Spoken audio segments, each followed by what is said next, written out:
নমস্কাৰ প্ৰিয় দৰ্শকসকল, চাবলৈ আৰম্ভ কৰিছে আসাম লাইভ 7 আৰু ষ্টুডিঅ'ত মই বিকাশ।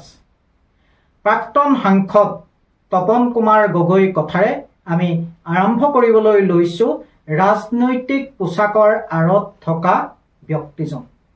আমি পূৰ্বতেই তপন কুমাৰ গগৈ কথা বহু কথাই আমি উল্লেখ কৰিছিলো। ছাত্ৰ ৰাজনীতিৰ পৰা সংসদীয় ৰাজনীতিলৈকে এই ব্যক্তিজনে যি পথ পৰিক্ৰমা, এই পৰিক্ৰমাত তেখেতৰ বিশাল মনোভাৱৰ প্ৰকাশ কৰি আহিছে। এই ব্যক্তিজনক যেন ৰাজনৈতিক পোছাকে, ৰাজনৈতিক পৰিচয়, ৰাজনৈতিক দায়িত্ব পদবীয়ে যেন কেতিয়াও বান্ধি ৰাখিব পৰা নাই। তেখেতৰ যি ব্যক্তিসত্তা, তেখেতৰ যি ব্যক্তিত্ব, এই ব্যক্তিত্বই মোহিত কৰে আৰ্তজনক, দৰিদ্ৰজনক, যাৰ বাবে তেওঁ ঢপলিয়াই যায় আৰ্তজনৰ কাষলৈ। এক কথাত ক'বলৈ গ'লে দৰিদ্ৰৰ বন্ধুস্বৰূপ তপন কুমাৰ গগৈ আজি এই গুণৰ বাবেই মুখ্যমন্ত্ৰী তথা কেন্দ্ৰীয় নেতৃত্বৰ অতি ঘনিষ্ঠ। আমি পূৰ্বতে এটা কথা উল্লেখ কৰিছিলো, যদি সাংসদ হিচাপে তপন কুমাৰ গগৈ নিৰ্বাচিত হয় তেতিয়া কেন্দ্ৰীয় মন্ত্ৰীসভাৰ গুৰুত্বপূৰ্ণ পদবী পোৱাটো প্ৰায় নিশ্চিত আছিল। আসাম লাইভ 7ৰ এক বিশ্বস্ত সূত্ৰৰ পৰা আমি এই তথ্য সংগ্ৰহ কৰিছিলো। আৰু এতিয়াও প্ৰতিজন বিজেপি কৰ্মীক উৎসাহিত কৰিব পৰা, প্ৰতিজন বিজেপি কৰ্মীক অধিক আশাবাদী কৰিব পৰা, প্ৰতিজন বিজেপি কৰ্মীক আনন্দিত কৰিব পৰা খবৰ হয়তো কেন্দ্ৰীয় নেতৃত্বই দিব পাৰে তপন কুমাৰ গগৈৰ মাজেদি। হয়তো অতি কম সময়ৰ ভিতৰত বিজেপি কৰ্মীসকলে, বিজেপিৰ প্ৰতিজন নেতৃত্বই তপন কুমাৰ গগৈৰ মাজত দেখা পাব পাৰে এক নতুন পৰিচয়।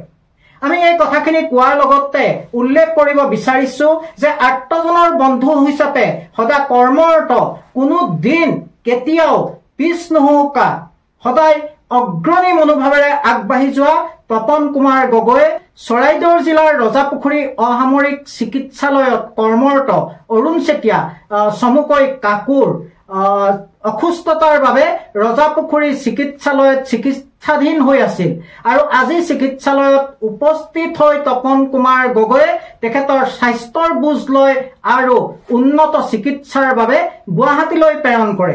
এইটো সামান্য এটা মাত্ৰ উদাহৰণহে।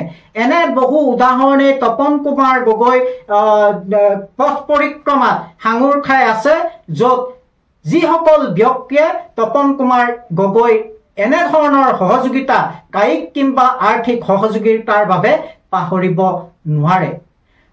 পুনৰ কওঁ, ছাত্ৰ ৰাজনীতিৰ পৰা এই সংসদীয় ৰাজনীতিলৈকে যি দীৰ্ঘ পথ পৰিক্ৰমা, এই দীৰ্ঘ পথ পৰিক্ৰমাত তপন কুমাৰ গগৈৰ আছে এটা অতি বিশাল মন।